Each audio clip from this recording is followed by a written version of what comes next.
So malapit na nga pala may expired ang registration ni Big Ray. Kaya tara samahan niyo at magparin niyo.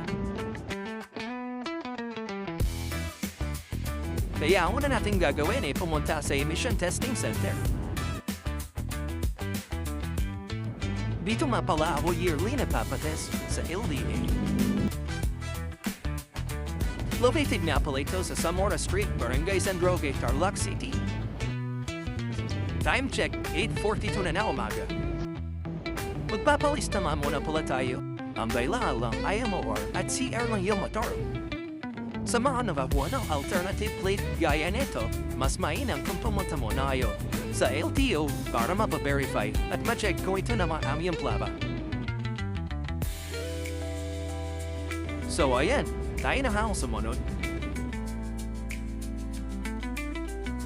Dito nga pala, sinecheck nila ang carbon monoxide at hydrocarbons galing sa exhaust pipe.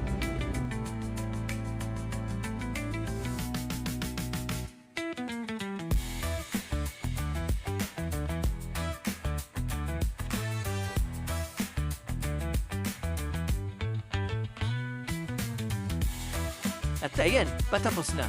Mag-iintay na tayo na resulta.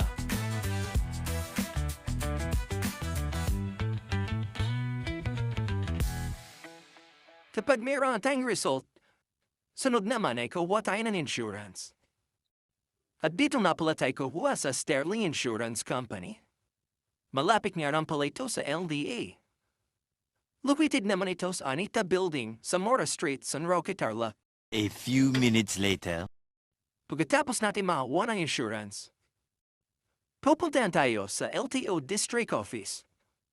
Located naman ito sa J.G. Perez Avenue, Government Center, Barangay Binoganan, Tarlac City.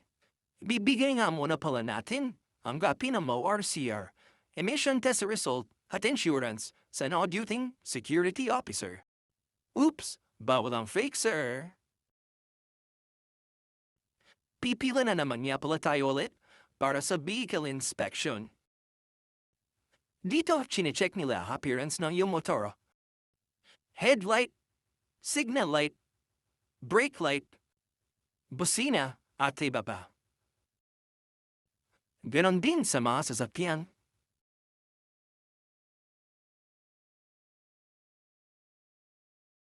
Pagkatapos naman yan, mag-iintay na tayo sa loob.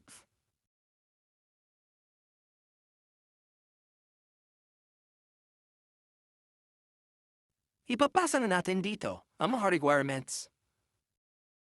At pagkatapos ma-evaluate, bibigyan ka nila ng number para sa cashier.